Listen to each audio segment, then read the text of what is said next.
Bienvenidos a La Economía en DW.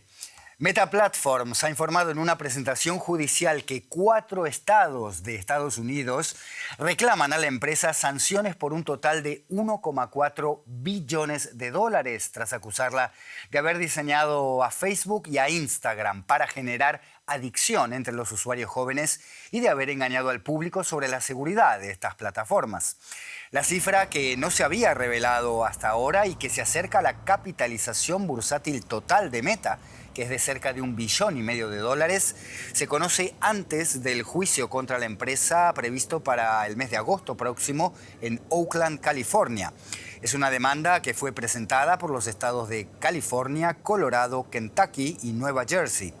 Meta niega las acusaciones y sostiene que la adicción a las redes sociales no es una condición psiquiátrica reconocida.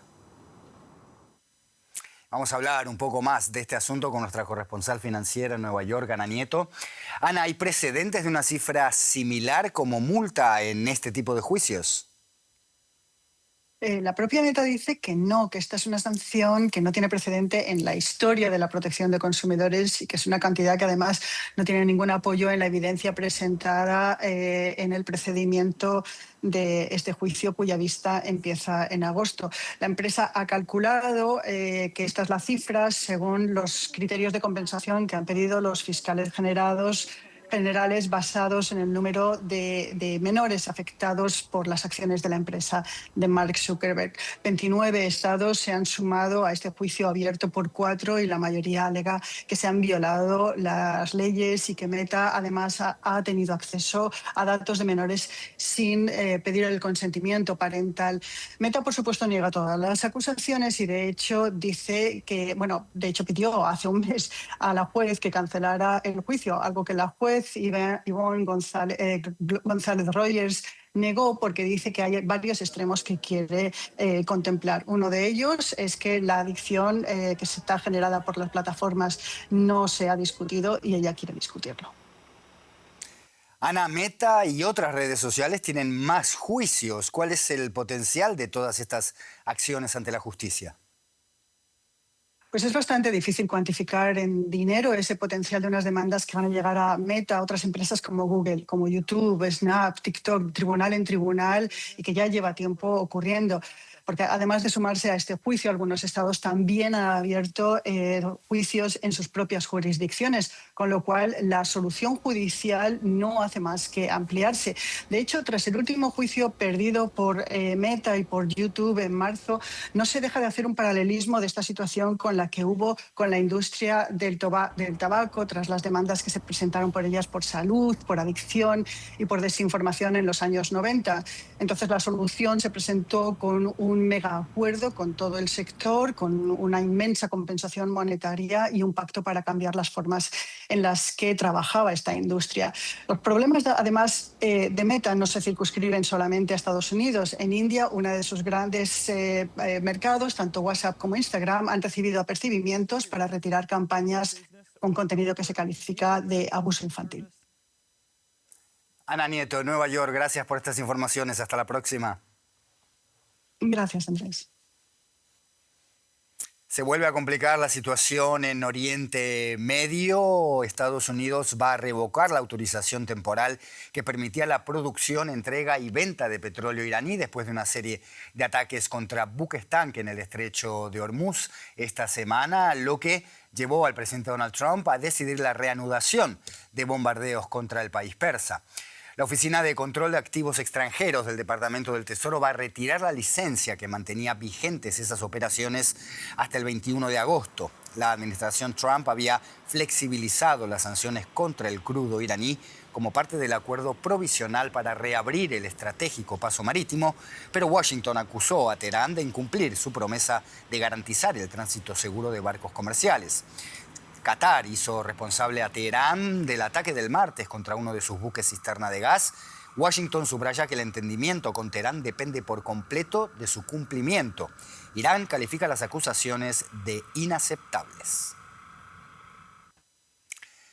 Casi coincidiendo con la cumbre de la OTAN en Turquía, Canadá ha cerrado un acuerdo para renovar sus submarinos militares con la empresa alemana de defensa y construcción naval ThyssenKrupp Marine Systems, reforzando los vínculos de Canadá con la OTAN cuando su gran vecino del sur, Estados Unidos, está poniendo en duda la alianza. El primer ministro de Canadá, Mark Carney, anunció que ThyssenKrupp Marine Systems fue la elegida para construir 12 nuevos submarinos para la flota canadiense por encima de una empresa competidora surcoreana. El gobierno de Canadá comenzará ahora una negociación con la empresa alemana basada en Kiel, en el norte del país, para la construcción de los submarinos 212CD de tecnología de punta alemana y noruega.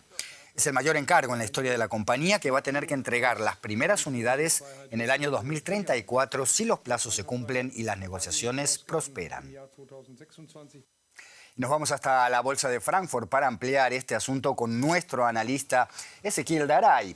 Ezequiel, un momento de pocas noticias positivas para la economía alemana. Este parece ser un gran anuncio. ¿Cuál es la verdadera relevancia de este acuerdo? Bueno, muy relevante, Andrés, porque Alemania es el cuarto exportador de armas del mundo. El año pasado exportó 12.000 millones de euros en armas, y si se cumple este contrato, que además no es solo la provisión de submarinos, sino el mantenimiento durante 40 años, van a ser unos 4.000 millones de euros al año. Es decir, solo con este contrato Alemania ampliaría sus exportaciones de armas en un 33%. Pero el contrato no está cerrado, hay que negociar y hay que ver si ThyssenKrupp puede hacer la ampliación de sus astilleros, porque también le tiene que proveer submarinos a Noruega y al ejército alemán. Podría para esto dividir la compañía y salir con la división armamentística a bolsa. Ezequiel, la OTAN confirma su compromiso de llegar al 5% del producto en gasto de defensa, como exige Estados Unidos, para el año 2035. ¿Cuánto dinero van a tener que invertir los miembros de la OTAN y cómo puede beneficiar esto a la industria alemana? Bueno, es muchísimo, Andrés. En realidad es del 5%, 3,5% es puramente armamentístico, 1,5% van a ser obviamente infraestructuras y gasto en personal. Alemania, para llegar a ese objetivo en los próximos 10 años, va a tener que aumentar al gasto que ya hace 800.000 millones de euros más. Lo que ocurre también que esto es un gasto improductivo, no le genera productividad a la industria de la economía alemana. Sería mucho más productivo invertir 800.000 millones en inteligencia artificial o en infraestructura. Pero sí es cierto que la OTAN va a invertir muchísimo más, y se estima que los países europeos, 2/3 del gasto van a quedar en Europa, en empresas europeas. Y con esto podría provocar en Alemania que la industria pase de tener 100.000 empleados a 244.000 y hasta crecer 0,7 puntos el producto de aquí a 2029 solo por la industria armamentística. Ezequiel Daray, y en la Bolsa de Frankfurt, gracias por este análisis. Hasta cualquier momento. Continuamos. Y justo cuando el gobierno mexicano intenta transmitir tranquilidad ante la decisión de Estados Unidos de no renovar en su forma actual el TEMEC, el fabricante de autos Toyota ha anunciado que trasladará parte de su producción de Tijuana a Texas. El traslado va a afectar a parte de la producción de la camioneta Tacoma, que se ensambla en el estado fronterizo mexicano de Baja California. Se trata de un proceso de transferencia de producción hacia Estados Unidos gradual, que culminaría en el año 2030. Sheinbaum descartó que esto tenga algo que ver con la negativa de Washington de prorrogar el TEMEC.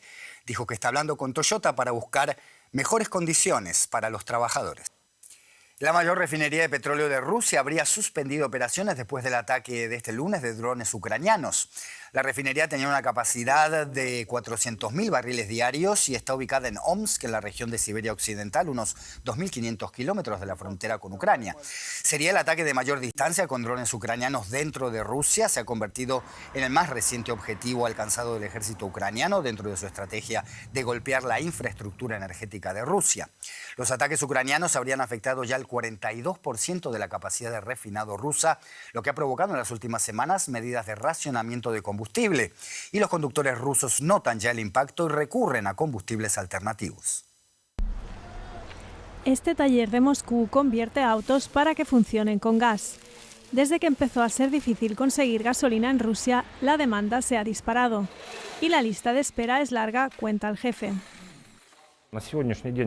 Ya no hay fechas disponibles hasta septiembre. Antes realizábamos unas 3 instalaciones al día. Ahora son entre 5 y 7. El equipo trabaja casi las 24 horas del día.